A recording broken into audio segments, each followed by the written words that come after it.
Dan yang digambar ini pula adalah seorang lelaki bernama Zuhidi bin Abdullah. Okey, ini adalah Zuhidi bin Abdullah, di mana kita daripada Sekretariat Bahana Kesetiaan Negara akan mendedahkan apa yang benar. Apabila mangsa datang berjumpa kita, dia menangis, dia mengatakan apa dia hendak, so kita pun buatlah sesuatu kalau kita rasa benda itu betul. Okey, dalam hal ni Encik Zuhidi bin Abdullah telah mengelarkan diri dia sebagai seorang kontraktor Bumi Putra dan bertauliah, dan dia mempunyai banyak kontak-kontak di dalam kerajaan. Apa juga kontrak dia boleh ambil lah.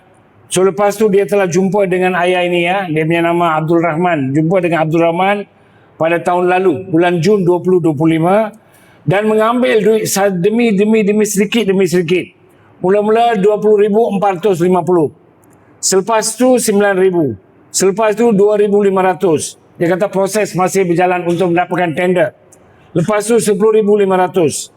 Dan 13,000. Dan kali ke-6 pula 13,000. Kali ke-7 23,800 untuk mendapatkan satu projek, kononnya projek emas. Okey.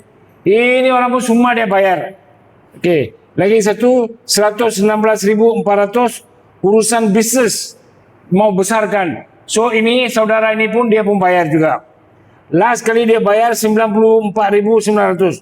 Jumlah semua adalah 303,550. Mangsa ada simpan duit EPF dan simpanan dia lah. So dia telah keluarkan sedikit demi sedikit. Dalam masa berapa lama you habiskan duit ni semua? 3 bulan. 3 bulan? 3 bulan. 3 bulan. Dalam masa 3 bulan dia pun bayar. Saya tanya dia macam mana you bayar. Dia kata orang itu akan datang, dia akan tunjukkan dokumen-dokumen lah. So dia pun mempercayai sangat orang itu, sebab dia kata dia pun saudara baru dalam Islam. So dia nampak orang ini pun macam baik. So dia pun beri dia duit semua cash. Semua cash dia katalah. So dia sanggup pergi ke mahkamah mana-mana buat sumpah. Dia kata dia ada bayar. So sekarang warga masih lebih kurang berapa umur ayah? 70? 70. Dalam umur 70 ni sekarang, oleh kerana dia sudah bayar duit kebetul banyak, family pun sudah ada masalah, family sudah kasih dia usir dari keluar. Dia sekarang tinggal seorangan. Sebab duit dah habis. So family mesti tanyakan mana duit semua. So orang ini, lepas tu dia dijumpai oleh satu lagi pihak, bawa dia duduk bersama, tanya, you ada tanya ambil duit ke? Ni orang pun dia kata ya memang dia dah ambil. Lepas tu dia kata saya akan bayar sikit-sikit. Sikit-sikit macam mana? Itu pun kita tak tahulah. Ada 200 ke, 2,000 ke, 1,000 ke dia bayar. So sekarang masalah dia sekarang nak pergi ke luar negeri, ke India untuk membuat satu pemeriksaan dan untuk perubatan. Dia tidak mempunyai duit. Dia rasa dia nak pergi ke India pada bulan 7 ke 8 bulan depan ke atau bulan 8 kalau duit dah dapat. Sekarang dia kata polis report belum dibuat lagi report polis belum dibuat.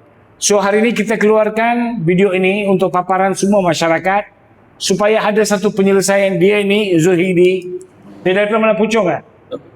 Puchong. Dia orang Shah Alam.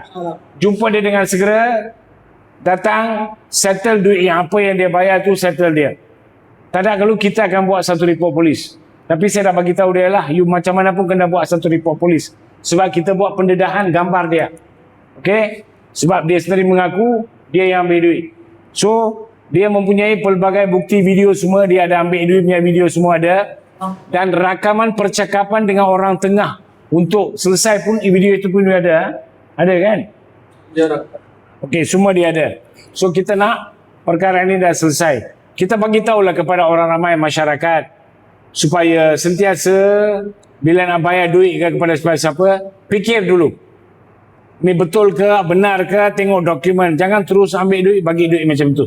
Okey? So kenyataan hari ini kita bagi 7 hari untuk saudara ini, jelaskan kepada dia apa yang duit ambil. Datang jumpa dengan kami sekali, kita akan buat satu perjanjian, selesaikan duit tu kepada dia.